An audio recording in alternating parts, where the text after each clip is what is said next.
And in 1995, I was in a psychiatric institution with major anxiety disorder, panic disorder, PTSD, and depression. So welcome to the conference. I'm so happy you're here. And so I don't mean to be flip, I really don't, but it's my story and I'm not ashamed, I'm not embarrassed. It's why I'm here with you today. I am Tammy West, and that is my story. Welcome to Consider Yourself Hugged, a place to find comfort and support as you navigate your mental and emotional well-being. So sit back and relax, unless you're driving, and get ready for this week's hug. So this is me hitting record before I'm even ready. Because, well, okay. Welcome, fellow huggers, hug maniacs, hug meisters. Okay, I'll stop with that now. The reason I was saying that this is me recording before I was even totally ready is because about an hour ago, I spent 40 minutes speaking, doing this, what I thought was a pretty epic episode, and I didn't hit record. And I've never done that before, but I decided that from here on out, the second I sit down, I'm hitting record. And then I'll just edit out. Like a minute ago, I was actually pulling my pants up, pulling my shirt down. You probably didn't need to see that, so I edited that out. I'm so glad you're here. And you're just going to have to let me just talk for a few minutes. And I'm guessing that if you didn't like that style, you wouldn't keep coming back. But let's see. What was I going to tell you about? Yeah, not this week, but last week was really a weird week. And two things happened that I want to share with you. But before I do, hi, Leslie. Okay, and if you're wondering why I'm saying hi, Leslie, a friend of mine, Leslie, we don't really get to see each other very often, but we saw each other just a few days ago. And she said, sorry, my camera is doing that thing again where I just need to sit still because it's zooming and not zooming and trying to focus. But she said, I listen every week. Every week I listen to your podcast. So Leslie, this sounds like a big trick, doesn't it? I'm like, should I edit this out? And I'm like, no, she's my friend. So say hello. So I know that you're really with me every week, and then I'll feel your presence regardless of whether anybody else is listening or not. But I also thought it was weird. Like she knows everything about my life. Now, one of the things she doesn't know, but the other she already does. So here's the two things. Last week, I think it was on Thursday, I got the second shingles vaccine. So I had the first one a couple months ago. I am 59. Y'all know I'm not young. And it hurt because vaccines go in the muscle. They don't like go in the fatty fat of your buttocks. They go in the muscle. So it really hurt. So I go in to get the second one. The first one, I didn't feel sick or anything. My arm hurt, but I didn't feel sick. So I go in to get the second one and I'm scared. I mean, it hurt. And so I'm scared. And so I see the pharmacist because we get them at Kroger. And the one I had the first time was a male pharmacist. That's all I remember. But this was a female. And so we go back and my husband is like sitting there before I go back. And he says to her, she's really scared. So we go in and I tell her, I said, last week or the last time I was here and had the shot, it really hurt. It was a man. I don't know. I said, but I saw you standing back there and you look so nice. And I thought, oh, this is good. It won't hurt. Because sometimes if you like tell people you're scared, they'll be much more gentle with you. And you know what she said to me? She said, oh, you'll be all right. Oh, you'll be all right. And I was like, okay, it was almost like she was saying, don't be a baby. It did hurt. Okay. Number one, it hurt even more. Maybe this was a buddy of hers and I offended her. I don't know, but it hurt. And then we go home. And as the night went on, I didn't really think that I was feeling bad, but my husband kept asking me if I was okay. So we go to bed and I was so sick, like all night long. The first thing was the shivers, the chills. I was like rolled up in a ball in the bed. I was putting the covers around me and I could not, like the shaking was not voluntary. It was just my body trying to warm up. And I kept thinking, I know I need to get up and take some ibuprofen, but I can't get out of these covers. Finally, in the middle of the night at some point, I started feeling nauseous or nauseated, whatever the word is. And at that point, I thought, okay, it's not the vaccine. I'm sick. And above all, Tim loves me and he will stay with me through thick and thin, but not a stomach virus. So I got up and I took some ibuprofen because listen, not only was I freezing and shaking, my head was exploding, my arm was just killing me, and now I'm nauseous. So I took the ibuprofen, and then I remembered that when I fell and hit my head, do y'all remember that? This is like my life. At the emergency room, they gave me that under the tongue nausea medicine in case you need it with a concussion. Oh, hello, kitty. And I remembered I had it, and I was feeling so sick. So I used one, it didn't help. I used another, and finally it was probably 4 or 5 in the morning before I finally fell asleep on the sofa. I was just so sick. And the next day I got up and took my temperature, and it was 100.3 on ibuprofen. So I'm assuming it was higher in the night. And for me, that's a big deal because my normal body temperature is like 97. And I haven't had a fever in years. So I'm so sick. And the next night I was sick again, not quite as bad, but I was still sick. And finally, after that, it was over. And I'm thinking, is there a point to this? And there is, but let me tell you my second story. The eclipse. So I live in Middle Tennessee. Back in 2017, when the full solar eclipse, when the eclipse happened in 2017, Tim and I were in California, and in the path of totality was Gallatin, Tennessee, where we lived. So we didn't get to experience it at all. I mean, I was in an airplane when it happened. He was somewhere in California. It was just like if you looked up with the glasses, it was a sliver, but it was nothing. I've been so excited about this total eclipse for probably a year. And I'm going to say 6 or 8 months ago, I asked my friends and Tim, I was like, listen, we're going to be at 95% here, but in Paducah, which is just 2 hours away, it's 100%. So I mentioned it to the kids. My son wanted to come home, and unfortunately he couldn't because flights were really expensive. I bought glasses 6 or 8 months ago. But no one really wanted to go. So the time gets closer and no one wants to go. And then all of the reports were it was probably going to be cloudy. The Kentucky, government was talking about hours, lines of traffic, bring extra food, bring extra water. And I'm thinking that is not Tim's thing. So I thought, well, it might be cloudy. It's going to be 95% here. We just won't go. So we didn't go, and we were inside of a building, actually in Gallatin. We live about 30 minutes from that town now. And it was cloudy, and we're driving home. And as we get back towards where we live, the clouds had broken. So we did use the glasses. It did get kind of dark, but just like thunderstorm dark. And then with the glasses, you could see it was about 90% eclipse. And so it was cool. But then I got on Facebook and saw that Paducah was 100% sunny. It was beautiful. It got completely dark. And I was just so upset. I was disappointed. I was angry. I was angry at just everything. And so what is my point? Well, let me tell you what we're talking about today. And then the thing is, I just wanted to share those stories with you because no one else wants to hear them. And I can make a point as well. We are in part 2 of Stress Awareness Month. And so I dug in, and I'll explain all that to you in just a minute. But we are going to talk about today women and family responsibilities. And as I thought about these 2 stories, there really is a lesson to be learned because I'm like, what is the lesson? When I go through like stinky stuff, I'm like, what is the lesson? Well, as far as the sickness, the lesson is I did take care of myself.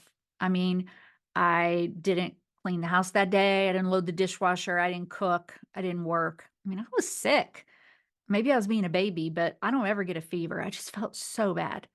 Now, if you are a mom of young children, maybe you have infants, maybe you have toddlers. Okay. And did I say a minute ago, I am focusing on women today. I'll explain that in just a minute. But you're probably thinking, well, good for you. I can't do that. And I mean, you're right. You're right. I remember, I was married before, and I remember my husband at the time, we both had a stomach virus, and so did our 3 children. I don't know how old they were, but I think we had a baby and then maybe a 2 or a 4-year-old. I mean, they were little, and we were all sick. And I don't remember a lot of things, but I remember lying on the floor, like crawling from the bathroom to the kitchen because I I had to take care of my children, especially the baby. I had to. So you're 100% right.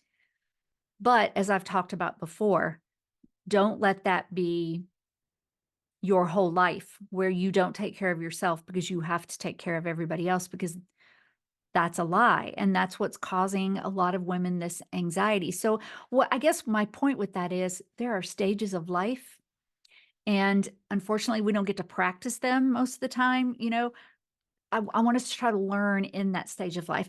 So, moms of young children, that physical part of caring for your kids and having to put yourself second in every way is not forever.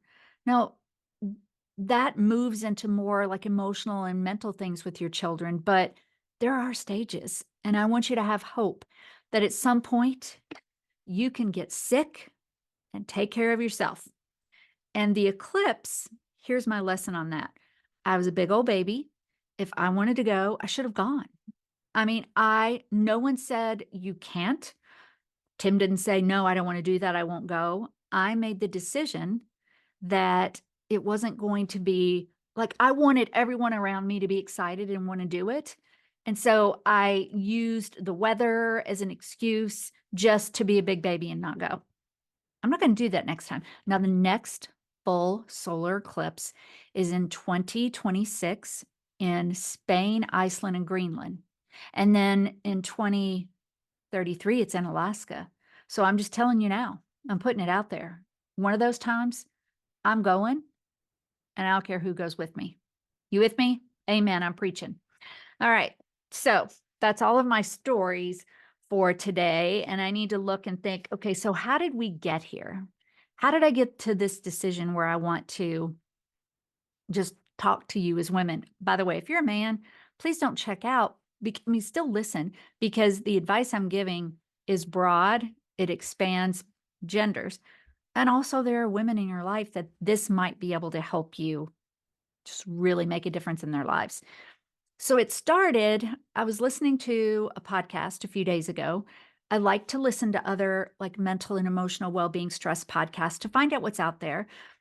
And this one I did like. I liked her style. She was storytelling too. I like listening to her. I liked her content.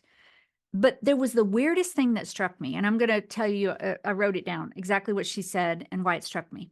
She was talking about journaling, and she said, when we put our worries onto paper, it moves them from the emotion center to the thinking center. And then she moved on, like she was giving advice. And I've given advice like that before and just moved on.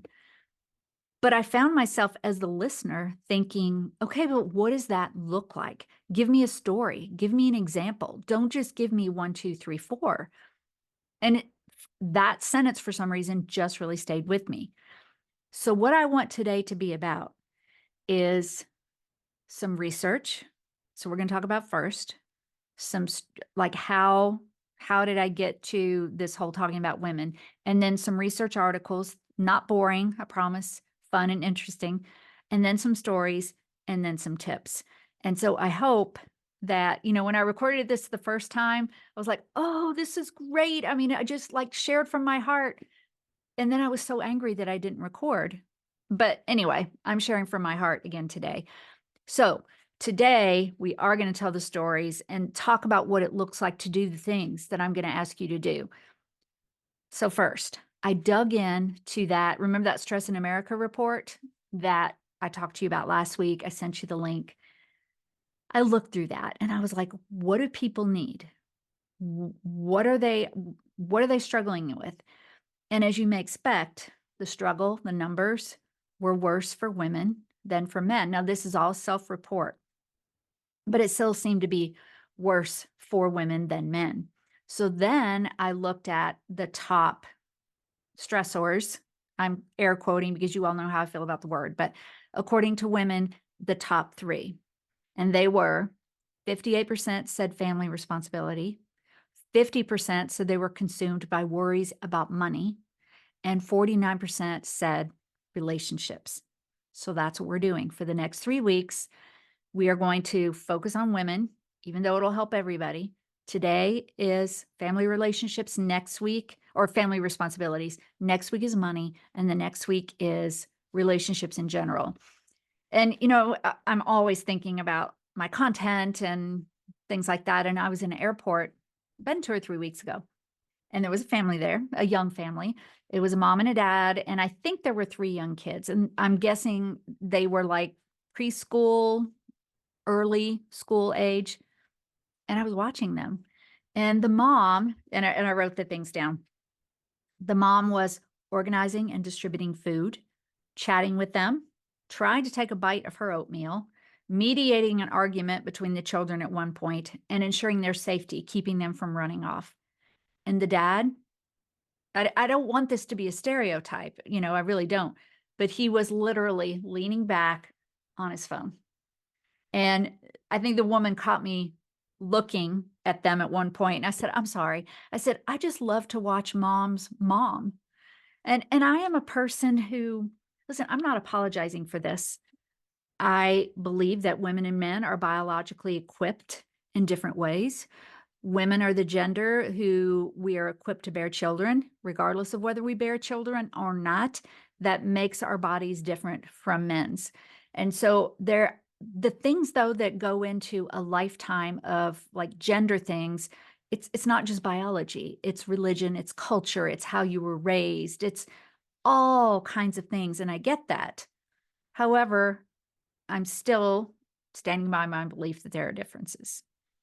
So the next thing I did, okay, so first I dove into the Stress in America report, discovered the numbers were worse for women than men, looked at the top issues for women, and then chose those top 3. Now, the next thing I did then was look at some research. Funny thing, I rarely entertain pre-pandemic studies. I mean, depending on what the content is, but I'm like, if a study was done on like stress on women in 2018, I'm like, yeah, no. So all the things I'm going to talk to you about are post-pandemic. And I think I have 1, 2, 3, just 4. Okay, 4 that I wanted to mention. I'm not going to read the whole study. I will put the link in the show notes. A few of them are actual research articles you probably don't want to go download and read, but maybe you do because you love research. But the first one is titled Doing It All: Effects of Family Responsibilities and Marital Relationship Quality on Mothers' Ambulatory Blood Pressure, ABP. And that basically just means blood pressure when you're up moving. Sorry, I got to move all my things around. And this just comes from the conclusion. Mothers' perception of equity in the division of childcare responsibilities contribute to lower ABP. Additionally, mothers in supportive marital relationships had lower ABP than those in ambivalent, unclear relationships. So this talks about if we feel as moms, okay, not everything I'm talking about today is about moms, by the way, but it's part of family responsibility, is it could be that you have children. So mothers who perceive that there's equity in caring for the children have lower blood pressure. That's a medical thing. Okay, the second one, holding the belief that gender roles can change reduces women's work-family conflict. Now, you'll notice these first 2, and actually the next one too, are about our perceptions. This doesn't mean that I'm saying to you, well, just change the way that you think, but it is part of it. So here's what they said. In this research, we demonstrated the impact that these mindsets have on anticipated and experienced work-family conflict. So meaning that having the belief that gender roles can't change makes it worse for women, whereas the belief that they can is better. The third one, this is the last one that's about perception, but I found this one to be intriguing because we think, okay, 2024, men they're woke, right? And we have feminists and there's gender equality. And I want to make sure I mention these are single research articles. So you can probably go out there and find whatever information that you want, but these do come from real research articles. The title is Difference in Perceiving Role of man and women among Gen X and Gen Z in current society. So Gen X is like my age, 1964 and earlier, birth dates, older people. And then Gen Z, I don't remember the cutoff, but these are like our 20s young people. So you would think that my age would perceive more gender role differences than someone who's 20 or 22. But it says, the research suggests there is no significant difference on the views of gender role beliefs among Gen X and Gen Z. Both are inclined towards traditional gender role beliefs. Now, again, I believe in the gender differences. I'm not saying every woman is cut out to like emotionally be just a nurturing, wonderful mom, but overall, many women who are moms, they embrace that role. Even if it's hard, they embrace that role. But it is interesting to see that at least this research shows that as far as traditional gender roles and what you do during the day, whether it's childcare duties or not just being a mom. Sorry, I said being a mom, but cleaning the house or whatever it is, it's interesting to see that the perception hasn't changed. And again, there's so much that goes into this: religion, culture, all the things. But the last one I want to talk about, the title is Women and Stress. And this is the American Heart Association. Remember, I said that the Stress in America report indicated that, because we're post-pandemic, that the numbers for women are worse than men. So let me read a few things to you. According to their study, that women faced more stress during the pandemic because they increased their responsibilities by schooling children at home and caring for sick family members. They dealt with more unemployment or worked in jobs that didn't offer paid time off for sick days. They were the majority of the health workforce, enduring the emotional toll of being on the front line and having close contact with sick patients. They experienced more domestic violence. They struggled with reduced access to quality health services. They adhered to these changing medical protocols during pregnancy, and they encountered more inequities based on their race and their age. So women experienced a lot. All right, are you with me? I started by kind of sharing with you why I decided to go this route, how I dug into the Stress in America report, taking those top 3, and then looking today at family responsibilities, looking at some research about that. And now let's talk a little bit about the issue of family responsibilities. So the next thing I did is I thought about, well, what do I have to offer? Like, what experience do I have in this field? What credibility do I have? So I made a list. Here's my list. If you're watching on YouTube, it's right there. I had a lot of things to talk to you about today. So let me tell you the things that I think give me some credibility in this field. I had 3 biological children who were born within 4 years, 1988 to 1992. My first son was born when my husband at the time was in the military. We were in Wichita, Kansas. We had 0 support, no family there, and we had made no friends. So I was all by myself while he was working these 12-hour shifts, and my son was very colicky. All right. I was in the mental hospital when my kids were 2, 4, and 6. I was a single mom of those 3 kids from 1998 to 2003. Okay, during that time, I got my master's degree. I married Tim. I gained 5 stepchildren, so I went from 3 to 8. I worked after I quit teaching, which was in 2005.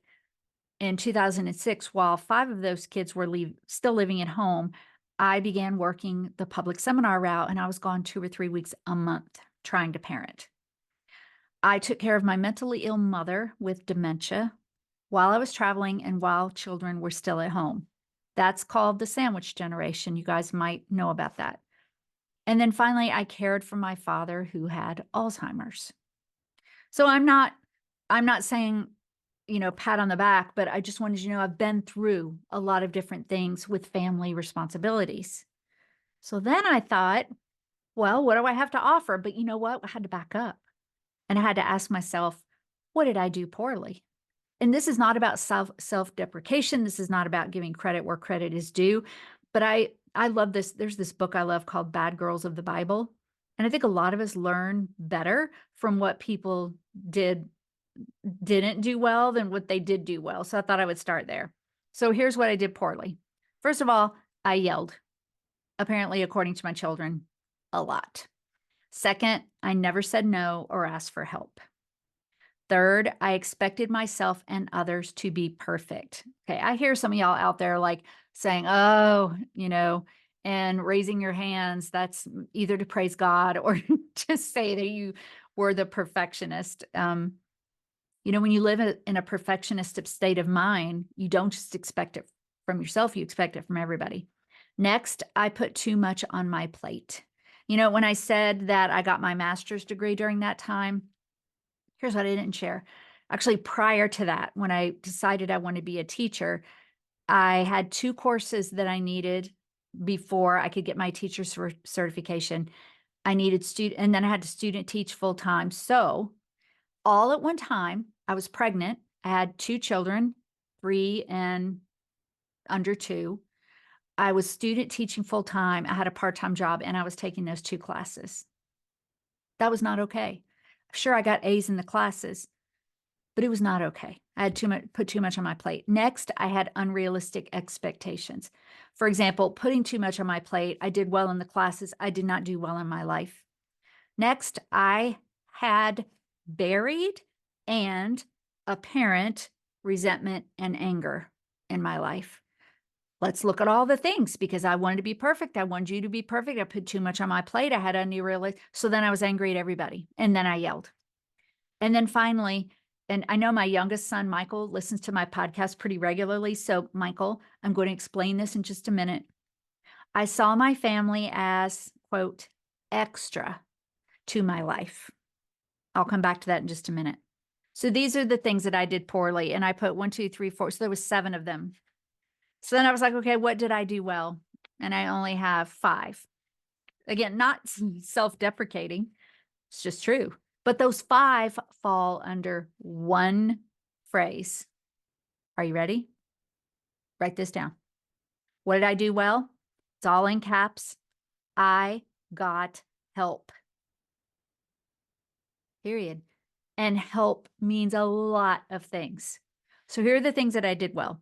First, I got a therapist when I got divorced. Remember, I promised you earlier that I wanted to give you examples and I wanted to give you a story and I wanted to show you what it looked like. So when I got divorced was the first time, other than the therapist, that I had to have assigned after my mental hospital stay. But when I got divorced, I was there with 3 children. I was teaching all day. I was all by myself. So I went to this wonderful therapist who remained my therapist until she died. But she gave me this. This is the one thing I wanted to show you what it looked like. This may speak to you, it may not. But this was the big piece of advice I remember giving me. She asked me to pick something that just I couldn't stand, trying to deal with children. And it was, I remember it being leaving their clothes and socks all over the floor. And so she said, this is what you're going to do. You're going to start with one thing at a time like that. And you're going to say to your kids, because they were old enough for me to do this, say to them, when you pick up your clothes like this, and you might have to remind them, then we are going to spend an extra 10 minutes reading together. So her point with this was pick a battle and then choose something that is meaningful to them and to you. And that was so helpful to me. And so if you have a counselor that's not actually giving you wisdom and advice, I'm just going to say, find another one. The second thing that I did, I asked for help.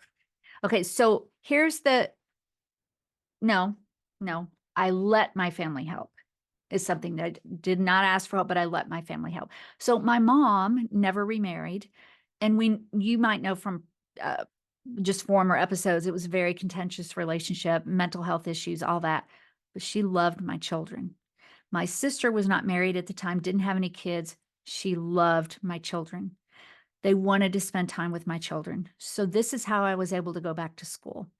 They loved spending time. They loved being together. And this reminded me of something else I wanted to share with you too.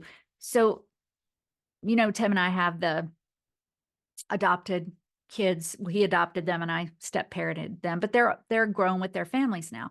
Well, Melinda, she and her family live locally, about 30 minutes away. Josh and his family have lived away for about 10 years in like Mississippi and Dallas, and they finally made the decision to move home. I think it was in January, but their house won't be ready until end of April, 1st of May. Well, Mindy and John Mark, they have I'm going to say 2,500 square foot home. They have 2 children, so it's 4 of them. They have allowed Josh and Larissa and their 1, 2, 3, 4 children to stay with them January, February, March, April. So like 5 months. So there's 10 people under that rooftop. Now, listen, under that roof, however you say it. Listen, there are many cultures who live that way. They share the joys, they share the burdens, they take care of things together, they do the household duties together, the griefs and the hard times. Now, I know that comes with it a whole nother set of issues, but what I'm saying here is Mindy, we went to one of the grandkids' volleyball games the other day, and I was just talking to Mindy, whose home it is, and just by herself, and she said, yeah, I'm going to miss them when they're gone. You know, I've enjoyed it. And I think about the time when I was alone with 3 kids, alone, and I didn't really reach out for help. My family did help take care of my children, but I was lonely the times when I was by myself. But I did let them help. The next one, I took on a new view of family. Okay, Michael, this is where I revisit what I said before. So at this point, when I was looking at my family as extra, and I didn't know I was doing that until I opened up to it. So I was traveling 2 or 3 weeks a month. And with the seminar route, I would fly out on a Sunday, fly home on a Friday. I was driving from hotel to hotel, speaking all day long. It was really a rough life. Although it was great and I learned a lot from it, but it was very taxing physically and mentally. So there would be, I would be at the end of the day, I would be tired. I was speaking all day, and then the kids would call. Now, I think at that point, one of them, probably Michael, was living at home. The others maybe were in college or I don't know, grown, but they would call me and I would be so tired. And I would talk to them and I would just be like, oh gosh. And then it occurred to me that I was viewing my family as being an addition to my life, if not consciously, but instead of viewing it as this is part of my world, part of my day, it was like, oh, this is an extra thing I have to deal with. And so what I did well is to finally realize that I needed to take a new view. My family was my purpose. My family was my reason. My family was why I was out there trying to work and earn a living and grow and leave a legacy. They weren't in addition to. So I did that well. And then 2 more. I learned by accident. It's kind of a funny thing to say, but while I was doing the seminar route, we had to sell books from the back of the room. And so I would read them. It was about communication and emotions. And even though I'd been in counseling, which was wonderful, these were like skill books, you know, how to speak up, how to say no, how to set boundaries. And I started learning that I could ask for help or talk about things that were difficult to me to other people. I'm not saying I'm perfect at it, but I did learn, but it was by accident. And the last one, which I think is just part of what we need to do to get through this life, is I matured. I'm so much more equipped now at 59 than I was at 20. But maturing still involves choices. So we don't want to mature and just look older. Like right now, I'm looking at myself at I'm 59 and I decided maybe a year ago to start going natural. And if you're watching, you can see where sort of the blonde highlights are like growing out here and the all natural is starting to grow in. But I don't want to mature and just look that way. I want to be that way. And that comes from learning and growing. So those are the things that I did well. And I'm hoping by laying the groundwork, how I came to what I'm going to talk about today, the research, the stories, what I didn't do well, what I did do well, how I've lived as far as family responsibilities. So I want to try to take those things and package it into just the 5 things, which really I've already told you. I just want to put them into 5 pieces of wisdom and advice. The first one is get professional help. Professional help can mean a lot of things. It can mean, You may work for a company that has an employee assistance program. Please be a part of that. I speak for an employee assistance program and I love it so much.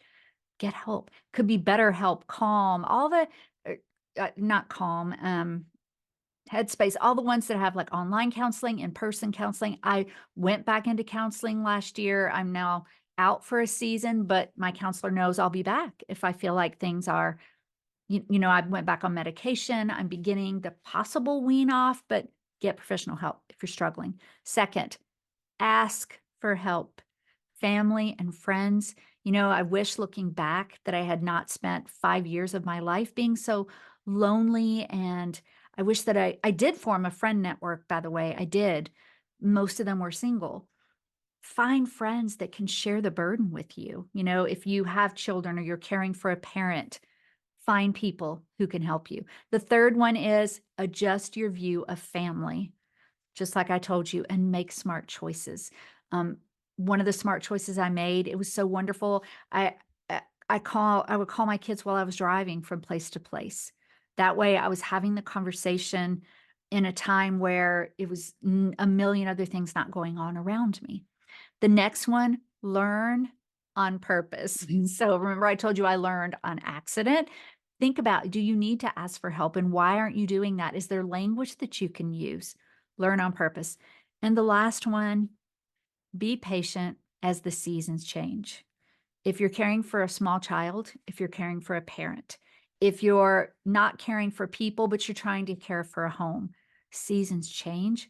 We learn, we grow. Try to remember that as you go through and you're learning and doing all the things that we will mature. We will mature the way that we look. So hopefully we will mature the way that we think and we feel as well. I hope that was helpful to you. In my head, I'm thinking, was that as good as my first recording? I don't know, but it was definitely from the heart. So next week, we will talk about money, and the week after, we will talk about relationships. I'm so honored that you continue to spend time with me. I'm so glad that you're here. Please continue to download and share and like and subscribe to grow our community. Please comment on the show notes, on the Facebook page, wherever it is that you listen and get your information, all that. I hope that you will do that. Follow me on Facebook, join my private women's group on Facebook. All of that is in the show notes. And that's all I have. And so until we are together next time, consider yourself hugged.